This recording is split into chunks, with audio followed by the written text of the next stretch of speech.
Friends, आज हम सब अपने आप के बारे में थोड़ा ध्यान देंगे और अपने आप के लिए थोड़ा ध्यान करेंगे।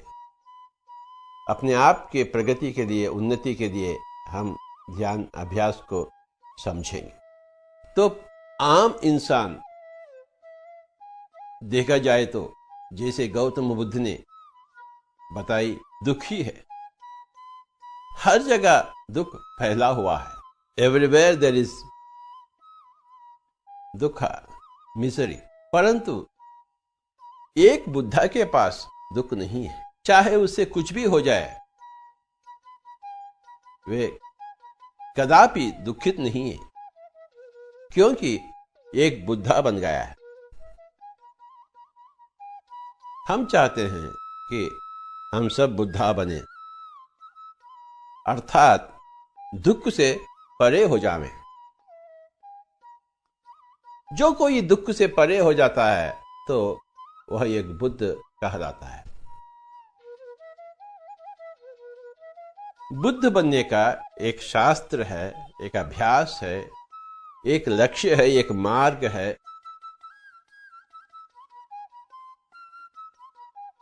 संपूर्ण मानवाళी के लिए एक ही एक रास्ता है बुद्ध बनने के लिए। उस रास्ता का नाम है ध्यान, जो स्वयं गौतम बुद्ध ने अपनाए और हमें बताए। और जैसे गौतम बुद्ध ने कही, मेरे पहले भी लाखों लोग बुद्ध बन चुके हैं, मेरे बाद में लाखों लोग बुद्ध बनेंगे। तो ये तो परम सत्य है। गौतम बुद्ध अकेला बुद्ध नहीं था, उसके पहले भी लाखों की संख्या में बुद्ध बने, जन जन कल्याण हुई है। और गौतम बुद्ध के पश्चात भी लाखों लोग बुद्ध बन चुके हैं। लाखों लोग अपना कल्याण पा चुके हैं ध्यान के माध्यम। तो अगर हम दुख नहीं चाहते हैं, जिंदगी में पल भर भी दुख नहीं देखना चाहते हैं, तो हमें अवश्य उसी मार्ग में चलना होगा जिस मार्ग में गौतम बुद्ध ने अपने कदम उठाई। वे भी एक राजा थे, परंतु जैसे ही दुनिया में गए हैं, जगह जगह दुख देखी। गरीबी, बीमारी, वृद्धता, न जाने कितने कितने कितने कितने परेशानियां हर एक के पास। जो हम चाहते हैं अपना पास नहीं है, जो हम नहीं चाहते हैं अपना पास है। तो दुख से परे होने के लिए मार्ग खोजने के लिए गौतम बुद्ध ने निकल पड़े और मार्ग मिल गया उनको। और 2500 साल हो गए हैं, फिर भी हम उसी मार्ग से वंचित क्यों हैं? तो हम आज तक बुद्धा क्यों नहीं बने? ये तो आश्चर्य की बात है। मार्ग बताया गया है, फिर भी हम मार्ग पर नहीं चल पड़े और दुख दुख दुख दुख रोते हुए हम जिंदगी को बिता रहे हैं। आश्चर्य की बात है। लगभग 30 साल के पहले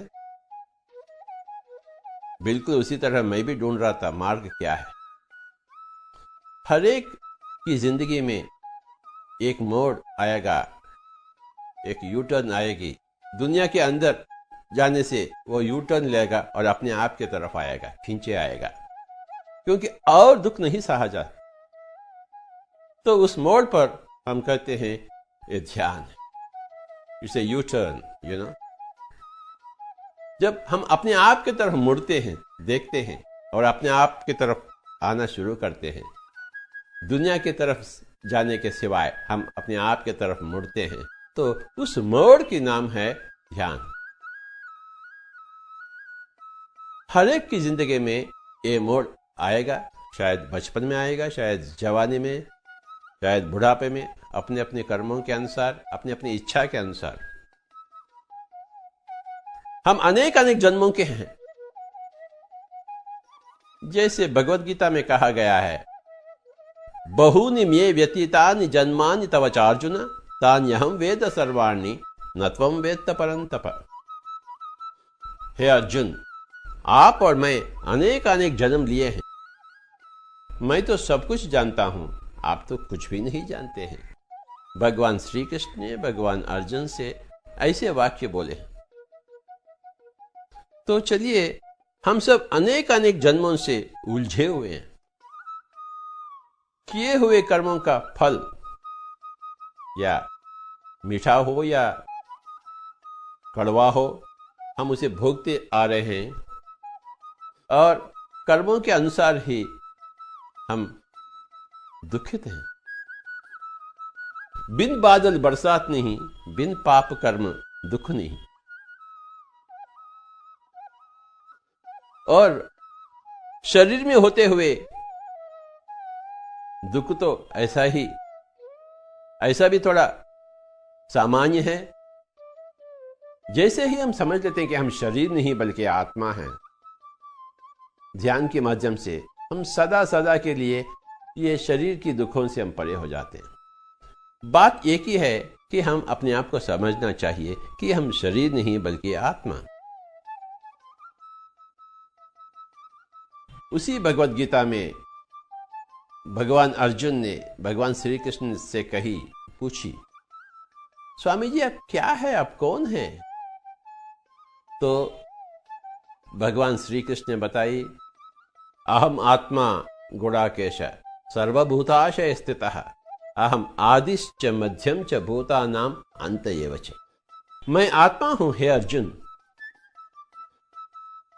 अहम आत्मा गुणाकेश सर्वभूताशय स्थितः, हर जगह मैं ही हूं। अहम आदिश्च मध्यम च भूतानाम अंत एव च। मैं आदि में भी हूं, मध्य में भी हूं और अंत में भी मैं हूं। मैं अनादि भी हूं, मैं अनंत भी हूं। वैसा ही हर बंदा की स्थिति है, परंतु हम अपने आप को भूल गए हैं और बहुत भूल हो गई। जब तक हम ध्यान में नहीं आएंगे, भगवान श्री कृष्ण के जैसे, भगवान बुद्ध के जैसे, भगवान महावीर के जैसे, भगवान ओशो के जैसे, भगवान कबीर जी के जैसे, भगवान नानक जी के जैसे, भगवान ब्लावत्स्की के जैसे, भगवान एनी बेसेंट के जैसे, भगवान युक्तेश्वर जी के जैसे, भगवान योगानंद के जैसे लाखों लोग भगवान बन चुके हैं, बन रहे हैं, बनेंगे भी। भगवान ये जो लफ्ज है, शब्द है, ये विकृति शब्द है। असली जो लफ्ज है वो है भाग्यवान। जिसके पास ध्यान है, जिसके पास आत्मज्ञान है, वही भाग्यवान है। जिसके पास ध्यान नहीं है, आत्मज्ञान नहीं है, आत्मानुभव नहीं है, वह भाग्यहीन है। जो भाग्यवान है, हम उसी को भगवान भगवान भगवान कहते हैं।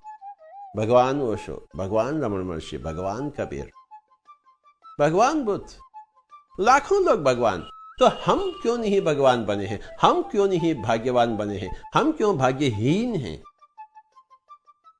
हम अपने आप से वंचित हैं क्योंकि हम ध्यान को नहीं अपनाते हैं, क्योंकि हम अपने आप को जानना नहीं चाहते हैं, कि हम अपने आप को खोजना नहीं चाहते हैं। जब कोई बंदा यू टर्न ले लेता है, अपने आप के तरफ मुड़ना शुरू कर देता है, प्रारंभ कर देता है ध्यान के माध्यम से, तो अपने आप को पा लेता है, तो वह भाग्यवान है, भगवान। 30 साल हो गए, मैं भी एक भाग्यवान बन गया, एक भगवान बन गया। उस मोड़ तक मैं अपने आप को एक इंसान समझता था, एक शरीर समझता था, परंतु आज मैं जानता हूं, 30 साल के पहले मैं जानना प्रारंभ किया हूं कि अरे बाबा, मैं तो शरीर नहीं हूं, मैं तो आत्मा हूं। जैसा भगवत गीता में श्री कृष्ण ने कहिए। हर एक भगवान, हर एक भाग्यहीन वही कहता है कि देखिए बाबा, मैं अपने आप को जानता हूं, आप तो अपने आप को जानते ही नहीं। तो हर एक की जिंदगी में जल्दी से जल्दी हमें उस मोड़ पे आ जाना है जहां हम बाहर की दुनिया देखने का थोड़ा बहुत खत्म करेंगे, थोड़ा बहुत छोड़ देंगे और हम आंखें बंद कर लेंगे और अपने आप के तरफ मुड़ने का एक प्रयास, शुभ प्रयास। ध्यान का मतलब है, ध्यान का निर्वचन पहला तो हम देख लेंगे। देखिए, अगर हम कुछ एक दिन के लिए या 2 दिन के लिए कुछ भी नहीं खाएंगे तो उसे कहते हैं उपवास। अगर 1 दिन के लिए अथवा 2 दिन के लिए हम कुछ भी बोलेंगे नहीं, कोई भाषण नहीं होगा, मुंह बंद कर बैठेंगे, तो उसी का नाम है मौन। तो कुछ भी नहीं खाएंगे तो वह उपवास हो गई है। कुछ भी ना बोलेंगे, वाणी नहीं चलाएंगे तो मौन हो गई है। बिल्कुल उसी तरह कुछ भी ना सोचेंगे तो वह ध्यान हो गई।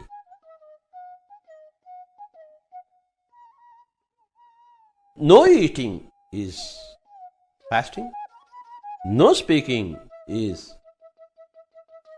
silence. No thinking is meditation. हमें यह बार बार समझनी है कि जिस वस्तु के बारे में हम जानने का प्रयास करेंगे, हालांकि वो वस्तु क्या है, उसका निर्वचन क्या है, What exactly is meditation?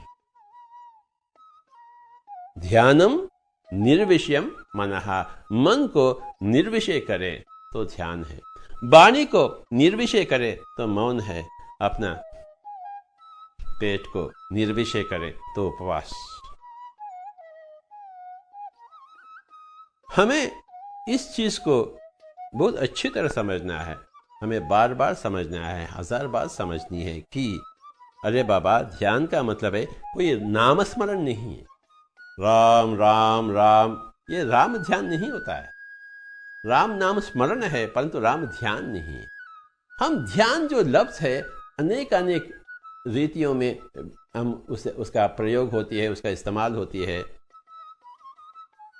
तो खासकर ध्यान का निर्वचन है ध्यानम निर्विषयम मनः, मन को निर्विषय करे। ऐसा कुछ भी नहीं है कि राम ध्यान या कृष्ण ध्यान। ध्यान में न राम होता है न कृष्ण। मन में कोई भी ना हो, ना कोई प्रापंचिक विषय, ना कोई आध्यात्मिक विषय, ना कोई प्रापंचिक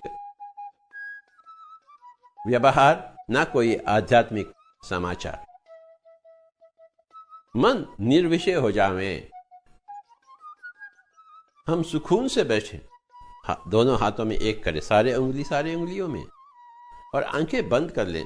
जैसा है वैसा, जहां है वहां हिंदू मंत्र, इस्लाम के मंत्र, बुद्धिस्ट के मंत्र या जैन मंत्र या क्रिश्चियंस के प्रार्थना, प्रेयर्स, मुंह बंद करनी चाहिए 100%, और मन भी बंद हो जाए 100%।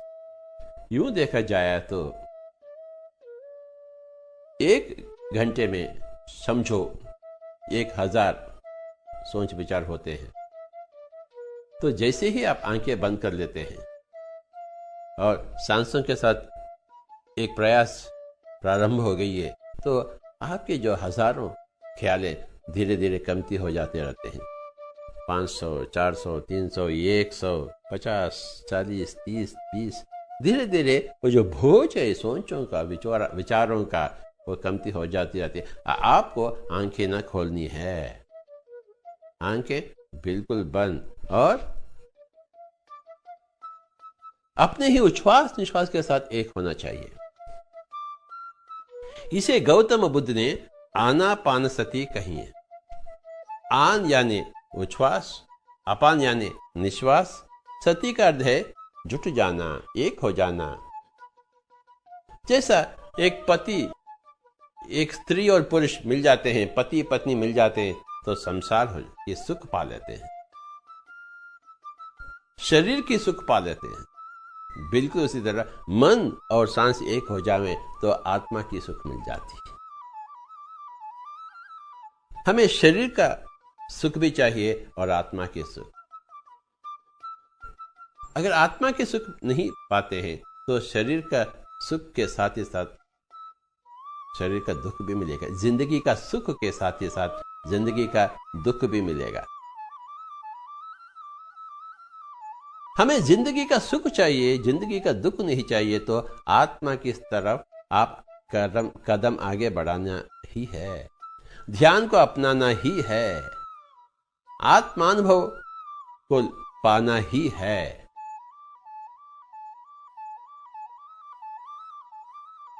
जैसे ही आप ध्यान में आ जाते हैं तो शरीर से परे हो जाते हैं, आप शरीर के बाहर आ जाते हैं। ये जो स्थूल शरीर है इसे हम बाहर आ जाते हैं। हर दिन में रात के समय आप जब बिस्तर के ऊपर लुढ़क जाते हैं तो भला क्या होती है, सूक्ष्म शरीर स्थूल शरीर से अलग हो जाता है और न जाने कहां जाकर फिर वापस सुबह आ जाती है। हालांकि हम रात में स्थूल शरीर नहीं है, सूक्ष्म शरीर है। दिन में हम स्थूल शरीर हैं। अगर समझो सूक्ष्म शरीर का वापस नहीं आया तो उसे कहते हैं मौत। 10 दिन हो, 20 दिन हो, 40 साल हो, 50 साल हो, 100 साल हो, कभी न कभी हमें शरीर को छोड़ना ही पड़ेगा। तब हम सूक्ष्म शरीर बिल्कुल अलग हो जाएगी। जो कनेक्शन है सूक्ष्म शरीर और स्थूल शरीर का, वो जो उसे कहते हैं जो सिल्वर कॉर्ड है वो कट हो जाती है और उसे कहा जाता है मौत।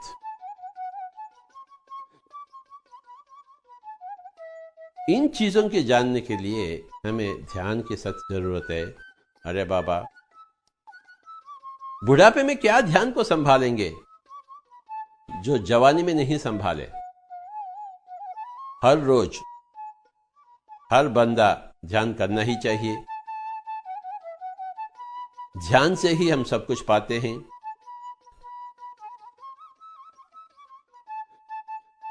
जो आनंद हमारे पास नहीं है हम उसे मोल लेते हैं। जो दुख हमारे पास है उसे भगा देते हैं। दुख भाग गई है और आनंद आ गई है तो हम बुद्ध बन गए, हम भाग्यवान बन गए। 2 रोटी कमाएंगे और सुकून से जिएंगे। 4 रोटी कमाएंगे, 2 रोटी खाएंगे, 2 रोटी दूसरों को देंगे और सुकून से जिएंगे। और दिन के 24 घंटे जो हैं हम बहुत ध्यान में बैठेंगे। अपने ही घर में, कोई आश्रम जाने की जरूरत नहीं है, कोई हिमालय भागने का कोई आवश्यकता नहीं है। अपने घर में अपना शरीर ही मंदिर है। हम स्वयं भाग्यवान हैं, हम स्वयं भगवान हैं, हम स्वयं आत्मा है और अपना घर ही अपना आश्रम। घर को आश्रम बनावे। जो कोई अपने घर में आता है, अपना अतिथिगण, तो हम उसको ध्यान सिखाएंगे। प्रापंचिक बातें उनसे छुड़वा देंगे।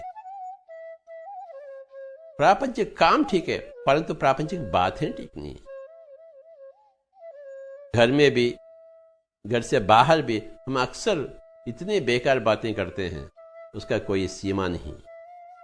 तो चलिए आज से हम बेकार बातों को बंद करेंगे और ऊर्जा का विशेष नष्ट ना होने देंगे और बेकार सोच विचार भी छोड़ देंगे। आवश्यकता हो तभी तो बात करेंगे, आवश्यकता हो तो तभी तो सोचेंगे। ध्यान ही सब कुछ है। ध्यान सर्व रोग निवारणी, सर्व रोग हारणी। जो बीमारियां आपके पास है सारे के सारे बीमारियों का हल हो जाती है। जो आने वाले बीमारी है ना आएंगे, इट इज निवारणी, प्रिवेंटिव। जो है दुख रोग वो भाग जाएंगे, हारणी। निवारणी तथा हारणी। निवारणी मीन्स प्रिवेंटिव, हारणी मीन्स क्यूरेटिव। ध्यान, मेडिटेशन इज सर्वरोग निवारणी तथा सर्वरोग हारिणी। सर दर्द से लेकर कैंसर तक सब भाग जाएंगे। ये जो सर दर्द है अथवा कैंसर है अथवा बीपी है, भला कैसे आए हैं अपने पास? क्योंकि हम अनेक अनेक जन्मों में न जाने कितने मांस को खाए हैं, कितने जानवर को काटे हैं, कितने इंसान को काटे हैं, कितने इंसान या जानवर को दुख दिए हैं। बस बिन बादल बरसात नहीं, बिन पाप कर्म कोई रोग नहीं। पाप से ही हम रोग का निर्माण होती है, और पुण्य से ही भोग का, और ध्यान से ही ज्ञान का, और उस ज्ञान की अग्नि में ही सारे के सारे पिछले कर्मों का एक भस्मीकरण हो जाती है। इसे कहते हैं ज्ञान अग्नि दग्ध कर्माणम, भगवत गीता है। अगर आप हिंदू हैं तो भगवत गीता को मानेंगे, तो भी मानेंगे कि मतलब कि भगवत गीता का पूजा करना नहीं, भगवत गीता को अपनी जिंदगी में उतारने की। ज्ञान अग्नि दग्ध कर्माण, ज्ञान की अग्नि में ही अपने सारे सके सारे कर्म अंत हो जाएंगे, दग्ध हो जाएंगे, तो हम रोग मुक्त हो जाएंगे, दुख मुक्त हो जाएंगे। पाप ही रोग का कारण है, रोग ही दुख का कारण है। ढेर सारे पाप कर्म किए हैं तो ढेर सारे रोग आ जाते हैं, तो ढेर सारे दुख। एक भी पाप नहीं तो एक भी रोग नहीं, तो एक भी दुख नहीं, एक पल भर के लिए भी दुख नहीं।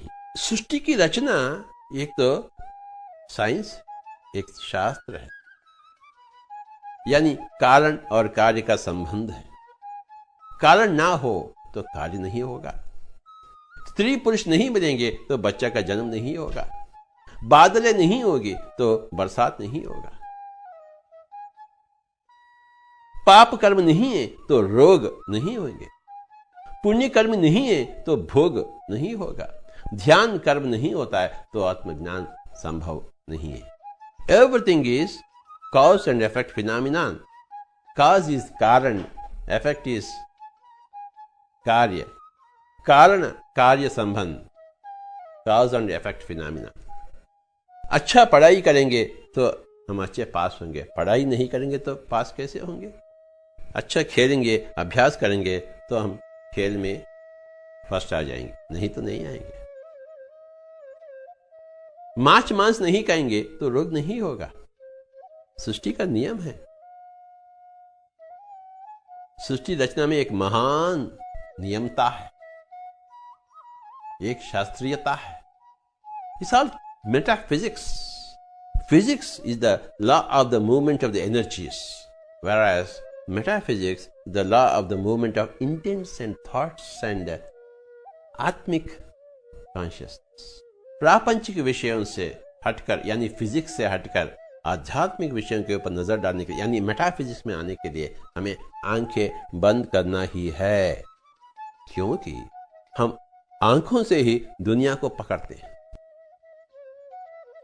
आंखें बंद कर लेने से दुनिया को छोड़ देते हैं। जो हम दुनिया को पकड़े हैं आंखों के माध्यम से, उसे छोड़ना ही पड़ता है। अपना जो आत्मा की ऊर्जा है लगभग 80% आंखों से बाहर जाती है। इसे हम बंद कर लें तो 80% दुनिया खत्म है। अब 20% दुनिया है, ये जो मन में है, उसे समाप्त करने के लिए हमें सांस की जरूरत है।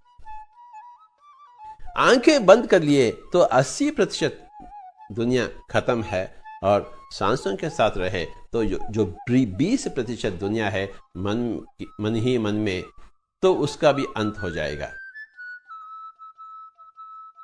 आंखें बंद कर ले और अपने ही उच्छ्वास निश्वास के साथ, सांसों के साथ कोई जबरदस्ती नहीं करना, अहंकार प्रकट नहीं करना। जैसे जोर से खींचे और जोर से फेंके, जोर से अंदर रखें, यानी कुंभक, पूरक, रेचक इत्यादि चेष्टाएं न करें।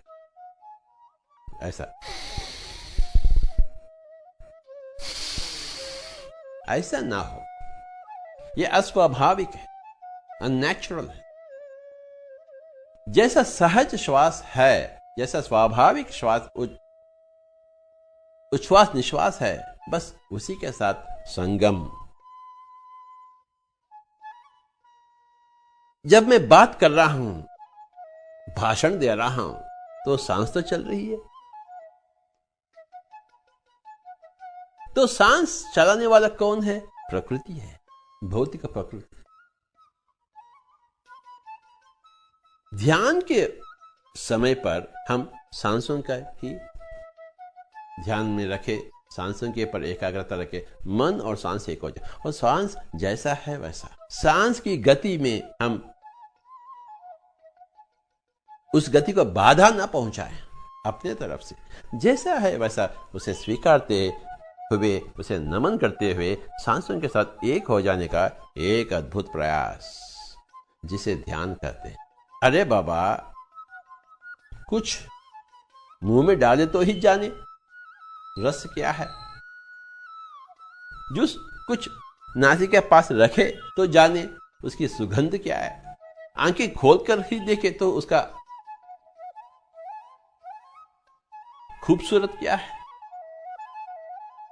कुछ कान खोले तो सुने, उस संगीत को सुने। कान बंद हो गए तो संगीत भी खत्म। अरे मुंह में डालेंगे तो ही रस को पाएंगे, ध्यान करेंगे तभी तो आत्मा के रस को पाएंगे, आत्मा की धुन को सुनेंगे, आत्मा की रूप को जानेंगे, आत्मा की सौगंध को पाएंगे। कुछ करेंगे तो कुछ पाएंगे, नहीं करेंगे ध्यान तो आत्मा के बारे में कुछ भी नहीं जानेंगे और अपने आप से वंचित हो जाएंगे, भाग्यहीन, और जिंदगी भर रोते हुए और स्वयं बाधा में, स्वयं दुख में, और दूसरों को भी दुख देते हुए, दूसरों को भी बाधा देते हुए। जो स्वयं आनंद में है, भगवान बुद्ध के जैसे, भगवान कबीर के जैसे, जो लोग ऐसे लोगों के पास आएंगे तो वो आनंद ही लेकर जाएंगे।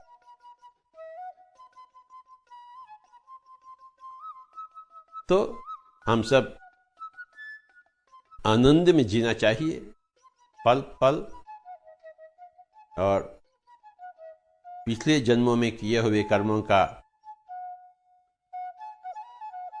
बुरे कर्मों का, नेगेटिव कर्मों का, नकारात्मक कर्मों का भस्मीकरण हो। अपने आप से हम मुक्ति चाहते हैं। मुक्ति का अर्थ है बाहर आ जाना, अपने आप के कर्मों के बुरे अंजामों से बाहर आ जाना। ये अपने आप के ऊपर निर्भर है। ध्यान चाहेंगे तो ही करेंगे, करेंगे तो ही ध्यान का फल पाएंगे। ध्यान नहीं चाहेंगे तो अवश्य नहीं करेंगे, नहीं करेंगे तो फल का कोई गुंजाइश ही नहीं है। में जी, कौन सा समय उचित है? हम कहते हैं कौन सा समय अनुचित है। किसी भी समय हो, सुबह, दोपहर, शाम, रात, जब आपको अच्छा लगता है तो तभी बैठें। कहां बैठना चाहिए? जहां आपको अच्छा लगता है वहीं बैठिए। किस परिस्थिति में करें? सर्व परिस्थितियों में अवश्य करें। चंद स्त्री जन पूछते हैं, जब हमारा पीरियड्स होते हैं क्या हमें करना है? तो तभी तो करना है। जितना ही ज्यादा ध्यान करेंगे उतना ही ज्यादा ऊर्जा को इकट्ठा कर लेंगे अपने आप में और शरीर निरोगी बन जाएगी। ये तो साइंस है। आप करिए, देखिए, पाइए, समझिए।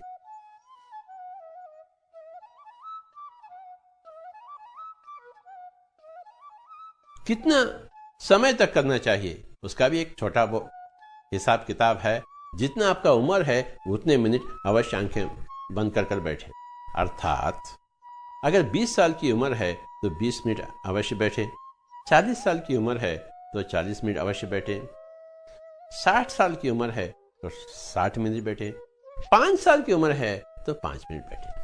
5 साल की उम्र से ही हर एक बंदा को अवश्य बैठना है। बच्चे लोगों को बिठाना है, एक बार बिठाएंगे तो वे समझ जाएंगे। शाकाहारी हो, एक शाकाहारी को समझाना बहुत आसान है, एक मांसाहारी को समझाना बहुत मुश्किल है, क्योंकि अंदर जो चिकन मटन होती है उसका खोपड़ी खराब हो जाती। तो सर्वप्रथम शाकाहारी बनिए, सस्याहारी बनिए। पिरामिड स्पिरिचुअल सोसाइटी मूवमेंट जो है ये, इसका संस्थापन जो हम करे हैं, हम पहला चाहते हैं सभी लोग शाकाहारी बने, मांस कदापि नहीं। अपने कारण कोई जानवर का हिंसा ना हो, कोई जानवर का प्राण हरण ना हो, कोई पक्षी का, कोई जानवर का, कोई माछ का। और अहिंसात्मक बने, आज से बने, जिंदगी भर उसे निभाएं और वक्त वक्त पर आंखें बंद कर लें और सांसों के साथ एक हो जाएंगे। कोई मंत्र वंत्र नहीं बार बार हमें समझना है, क्योंकि मुंह बंद करना है मौन में होते हुए, और यहां मौन, यहां ध्यान। तो सामूहिक ध्यान करें, और सामूहिक ध्यान में 3 गुना अधिक शक्ति आप पाते हैं, क्योंकि सबसे पाते हैं। एकांत ध्यान से ही एक सामूहिक ध्यान 4, 5, 10 मिलकर ध्यान में बैठे, अपने घर में सारे परिवार मिलकर बैठे, सामूहिक ध्यान। बिल्कुल उसी तरह संगीत रखिए, अच्छा नाद संगीत, पंडित रविशंकर को रखिए, बिस्मिल्लाह खान को रखिए, और संगीत के साथ ही साथ ध्यान में बैठेंगे तो संगीत का ध्यान भी 3 गुना अधिक शक्तिशाली है। तो अच्छा संगीत रखिए आप, मोस्टली इंस्ट्रूमेंटल म्यूजिक और क्लासिकल म्यूजिक, वाद्य संगीत, शास्त्रीय संगीत को अपनावें और अच्छी तरह बैठ जाएं। अपना सीडी ऑन करें, बिस्मिल्लाह खान आ रहा है, रविशंकर आ रहा है, बस सुकून है, और अपने ही सांसों के साथ मस्ती करें, दोस्ती करें। ध्यान का मतलब है सांसों के साथ दोस्ती तथा सांसों के साथ मस्ती।